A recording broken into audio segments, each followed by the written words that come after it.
Hoje, o item 2 da nossa pauta é justamente o Estatuto da Juventude. É um tema que, evidentemente, interessa a todos.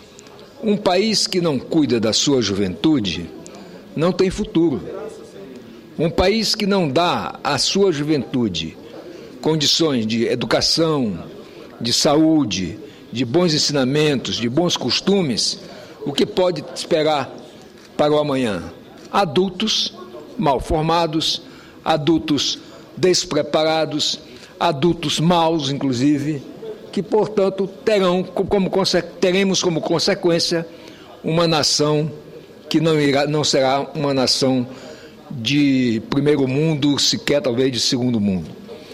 Lembro-me, senadora Ana Amélia, quando me formei em medicina, em 1969, a vida média do brasileiro oscilava entre 50 e 55 anos de idade.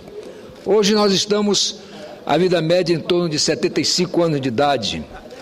Então significa que nós estamos vivendo mais, porém o investimento no jovem que vai ficar velho não está sendo proporcional a esse avanço nas tecnologias para garantir a saúde dos mais idosos. Então eu espero que o governo da presidente Dilma, os governadores dos estados, os prefeitos, realmente deixem de priorizar coisas menos importantes para priorizar exatamente o ser humano. E que ser humano é esse que nós estamos falando? É justamente do jovem.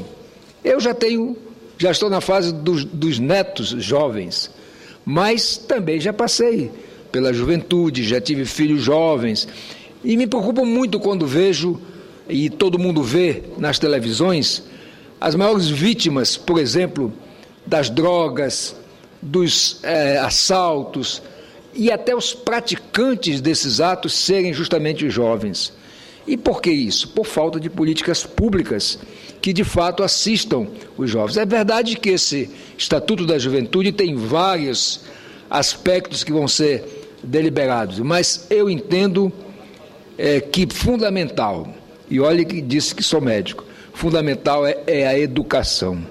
A educação, inclusive, é que vai orientar esse jovem para ele ter cuidados com a sua saúde, para ele poder, inclusive, se dirigir na vida de maneira mais adequada.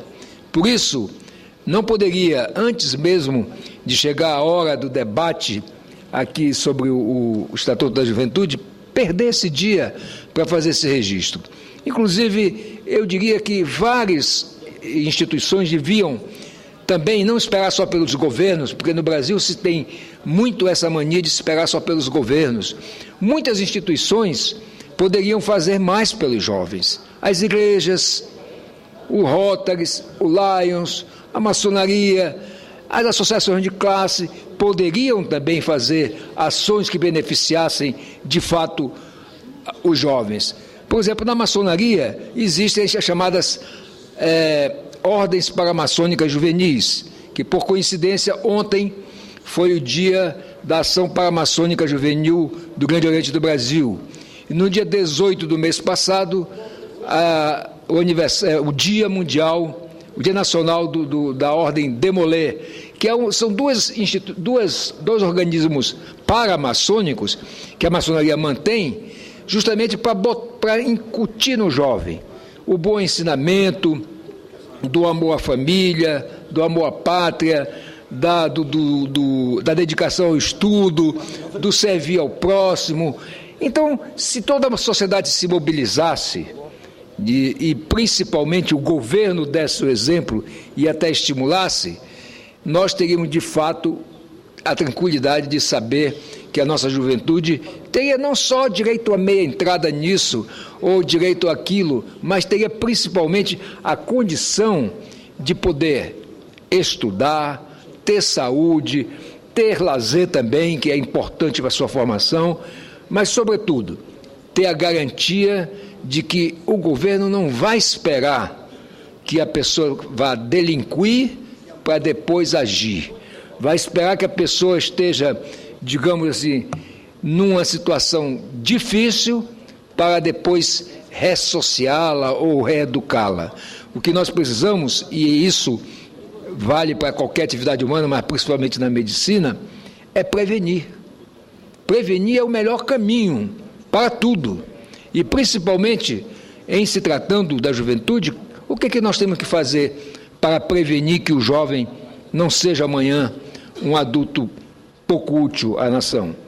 É justamente prevenindo, dando a ele as vacinas necessárias da educação, da saúde, dos bons costumes, do lazer, da garantia de fato de que ele possa se formar e amanhã ser um adulto combativo, útil, que colabore inclusive com os seus semelhantes, de forma que nós possamos amanhã realmente ser um país em que possamos nos orgulhar, não só de termos tido um aumento da faixa média de vida do brasileiro, mas, sobretudo, um aumento na avaliação do jovem. Porque eu fico triste quando vejo, por exemplo, a avaliação da questão da educação no Brasil. Fico muito triste de ver, por exemplo, que os jovens chegam à universidade sem saber direito português ou a matemática. Isso é dramático, porque realmente você termina fazendo de conta que está formando um cidadão, fazendo de contas que está, de fato, preparando o amanhã da nossa família, da nossa nação, e, de fato, não estamos fazendo. Então, é preciso que, repito, não só os governos, o governo federal tem essa obrigação, aliás, é um dos direitos fundamentais do cidadão, o governo federal, os governos estaduais, os governos municipais, mas também toda a sociedade organizada ou não.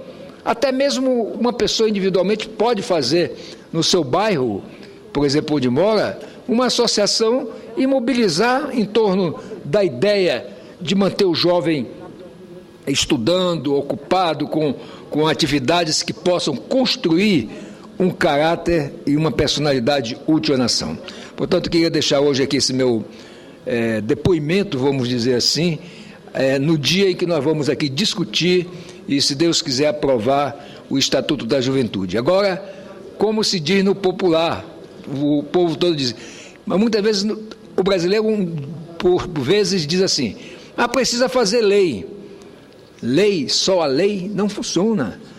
Tem que ter aplicabilidade, isto é, os governantes e todos os entes da sociedade têm que, de fato, fazer valer isso como um ideal para a pátria. Um ideal de que nós tenhamos, de fato, jovens melhores, jovens mais bem atendidos, jovens mais bem assistidos, porque aí sim, nós, os mais velhos, teremos a certeza de que o nosso amanhã, o amanhã do nosso país, o amanhã da nossa família será melhor. Muito obrigado, senhor presidente.